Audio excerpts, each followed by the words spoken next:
Shani from Haifa University.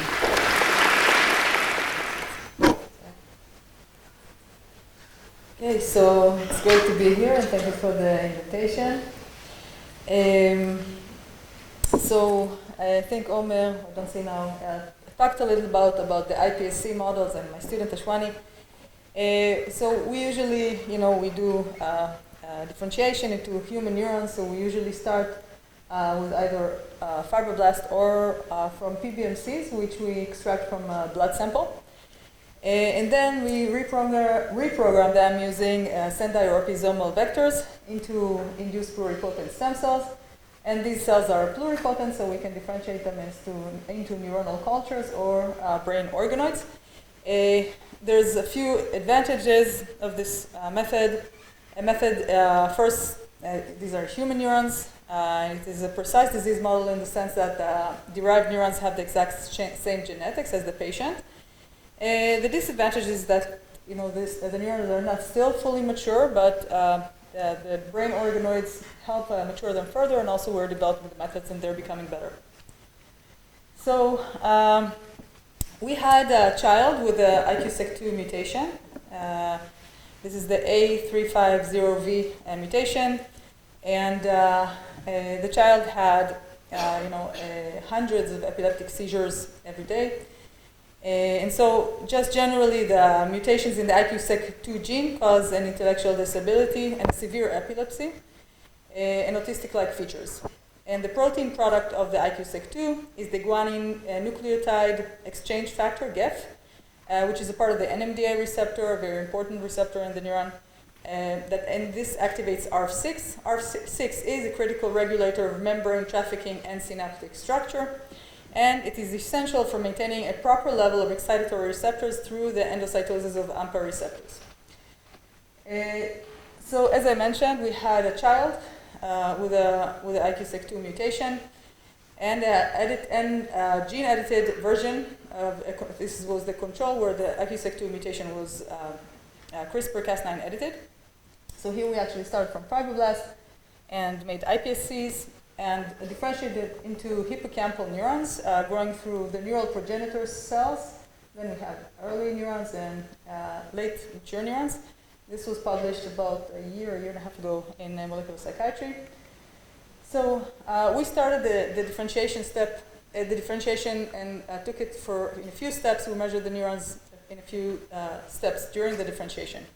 So the first time point was around 5 weeks of age. So the neurons at this stage of the control corrected version are very immature. They're more like neural progenitors, or maybe somewhere in between. So they have almost no action potential, as we can see it here. But at the same time point, when we look at the patient neurons, at this stage they're already functional. They have action potentials. So this was significant when we compared the number of evoked action potentials, or the maximum action potential compared to the control. We also looked at we analyzed the sodium-potassium currents. So these are hippocampal dentate gyrus granule neurons. So we see that the patient at this stage have a much more increased sodium and the potassium current. So it's not just an early hyperexcitability, it's actually early maturation of the neurons. When we looked, we did some staining to see, what is the population of the cells in the culture. So overall, these dentate gyrus granule neurons differentiation protocols, they produce approximately 40 to 50% PROX1 positive neurons. So PROX1 is a marker that is specific to the dentate gyrus granule neurons. So we can see that the patient and the control had a similar amount or a similar number of PROX1 positive neurons when we compare it to the overall neurons. What was interesting also was that there was when we differentiate, we have approximately 15%, 10 to 15% that are going to be GABAergic neurons. But the patient had a very reduced, they had almost no GABAergic neurons during the differentiation. So we think that, if we look at both the features of the reduced number of GABAergic neurons and increased excitability. This may be related to the very epileptic child. We performed RNA sequencing, so we fact sorted the neurons. Basically, we had a reporter that marks with GFP cells that are PROX1 positive. And so at this time point, at 5 weeks of the differentiation, we can see we have around 360 differentially expressed genes. And we can see when we perform gene ontology analysis, we can see the top dysregulated pathways. So these include neuronal differentiation, neuronal development, exogenesis. So we can see things that are related to the electrophysiology. We see this also in the electrophysiology. We saw that there was an increase in the potassium current, so we looked at potassium genes, and one of them that came out really strongly differentially expressed was the KCNA5 potassium channel. So we can see here, the reads, the three bottom ones are the mutant, and the top ones are the control. So there was a severe hyper or overexpression of this gene, which relates again to the electrophysiology. So we kept on maturing the neurons. We looked at them at 3 time points. So at 7 weeks, we saw that they pretty much evened out. So now when we looked at how excitable they are, the control and the IQ-SEC2 neurons, when we look at the total evoked action potentials and the maximum action potentials, it is similar. There is no significant difference between them. But when we look at, for example, the sodium-potassium current, still we see that the IQ-SEC2 neurons at this stage are still very mature compared to the control neurons. So you know that the excitability, there are few mechanisms that play a role. Of course, sodium increases excitability, potassium usually decreases. So maybe the combination, increased sodium, increased potassium, this causes a similar excitability at this stage. But we see that the currents are still much stronger. And when we did the effects sorting and then RNA sequencing, we saw that at this stage there were approximately 700 differentially expressed genes, so the neurons become more and more distinct from one another, 2 lines. And when we looked at the top dysregulated pathways, again we see neuron development and axon guidance and forebrain development, which again goes well with the electrophysiology. And looking at the KCNA5 potassium channel gene, we still see an overexpression in the IQ-SEC2 neurons compared to the control neurons.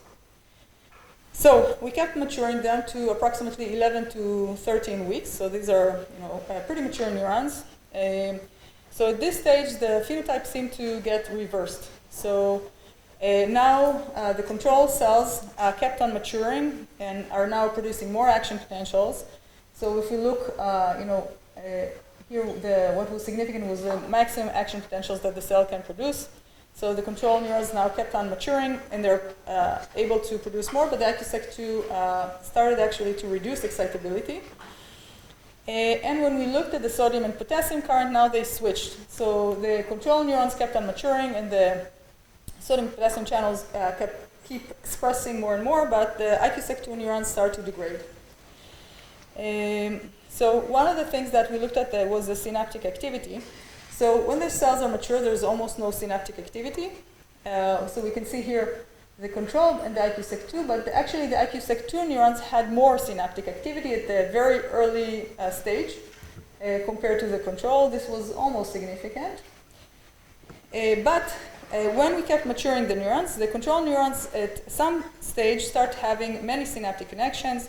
And we look at the example recording. So this is a cell held at minus 60 millivolt. And we can see, all these downward deflection are the synaptic currents. So now the control cells has a lot of synaptic activity, but the IQ-SEC2 neurons did not mature much more in the sense they don't have much more synaptic activity when compared to 5 weeks of age. So there was a severe reduction in the synaptic activity at this stage. We did also RNA sequencing at this stage. So here now we're talking about 3,000 differentially expressed genes, so the cells keep on getting more different than one another. And when we do the analysis of the gene ontology, now we see that pathways that are related to the synapses are at the top dysregulated pathways. such as transmission of nerve impulse or synaptic transmission. You can see these are the top dysregulated pathways, which again agrees with the electrophysiology. And when we look at the KCNA5 gene, that was also a very differentially expressed gene at this stage, but this time it got reversed. So we can see here the control reads. It is much, so there's a down regulation or down expression of the IQ-SEC2 neuron. This was done with collaboration with George Umana at Johns Hopkins. So we looked at we wanted to see, so we see synaptic activity. So if we look at the AMPA receptors. So we looked at the GLUA2 protein. And what we see is that if we look at the total GLUA2 expression, at the early time points, this is the first 2 time points, we don't see much of a difference. But at 11 and 14 weeks, we see actually that there is more GLUA2 in the IQ-SEC2 neurons. But when we look at the surface GLUA2, there is a reduction. So we think, probably this goes with the electrophysiology because, to have synaptic activity, we have to have these receptors on the membrane. But probably there's some homeostasis mechanism or some compensation mechanism that the cell is trying to produce more of these AMPA receptors that are not able to reach the surface. So here we can see it also with staining. So we can see at 6 weeks there is no significant change. But at 11 weeks, there is a reduction, significant reduction in the surface AMPA receptors. We also looked what happens with the RNA sequencing, and we see that there is increased expression at the 11 weeks and 14 weeks time point. So cell is trying to produce more AMPA receptors, but they're not able to reach the surface. We talked about mortality. Lana talked a little bit also. So here we also saw that the cells when they as they mature, there is increased mortality in the IQ-SEC2 neurons. So we see here this is by FACS analysis. The survival is reduced at the 11 weeks time point. And we also did some caspase 3 staining, so we see that this is a caspase 3 related cell mortality in the IQ-SEC2 neurons. So this was done, this whole project was actually done with the collaboration with Professor Andrew Levy from Technion. And he did this, he had a mouse model with the same mutation. And we looked, and he did RNA sequencing from the hippocampi of these mice. And we looked at what is the top dysregulated pathways and to see what are the pathways that are joined. So we can see in dark green the shared pathways, and we see that the strongest pathway that is shared is the synapse, which agrees with the electrophysiology as well. Also very briefly, Shani talked a little bit about it, and we had posters from Ritu and Utkarsh and Yara. We have now in the lab a few more mutations that cause autism. And this seems to be some type of shared phenotype of this early maturation. So we see it, this is the IQ-SEC2 neurons that I showed. These are all approximately 30 to 35 days. So the control neurons are very immature at this stage, but the autism neurons, related neurons, seem to mature very fast. So we have the SHANK3, we have UBTF, and we have the SLC1A4, the 7-DUP 11.23, and the green 2B, which we have a few lines in the lab. And so this seemed to be some type of shared, well, at least with the mutations that we looked at. And this is a paper that we published a while ago in 2019, but here we looked at the morphology, not at the electrophysiology, and this was ASD patients with macrocephaly. And we differentiated the neurons, and what we see is that morphologically they also mature faster. So they have, like, if we looked, this is very 2 or 3 weeks, very early, and we see that the ASD neurons send projections that are longer and faster. We also started, I think it's important to say, we have started a drug screen. This is like a very preliminary, so I'm not showing results, but since we're working with patient-specific neurons, we're able to now we did a large drug screen, or we started a large drug screen of about 15 different treatments. And it's going to be for each of the patients, because even with the green 2B, we have a few of types of mutations. So we just had a very preliminary result, but we got for the green 2B line, 2 green 2B lines, and we got like very nice results with the NAC and the D-serine, the L-serine. So right now we're looking to rescue this early hyperexcitability or early maturation. And now we're going to also mature them further to see whether this synaptic degradation that we see at the later time point, will this also be helpful. But overall, we have quite a few, long list of treatments that we're trying, and we're going to, for each of the patients, try to fit the best treatment for it. So to conclude, we've shown an early maturation that is observed in a few mutations that cause ASD and intellectual disabilities. We did a thorough characterization of one of them that I showed, and it revealed that this early hyperexcitability evolves at the later time point into synaptic deficits and neuronal mortality. And this was shown both in electrophysiology and gene expression analysis. And now we started a large drug screen, and we are also continuing to see with the other mutations what happens in the later time points. We saw that they have a shared early time point. We want to see what happens in the later time point.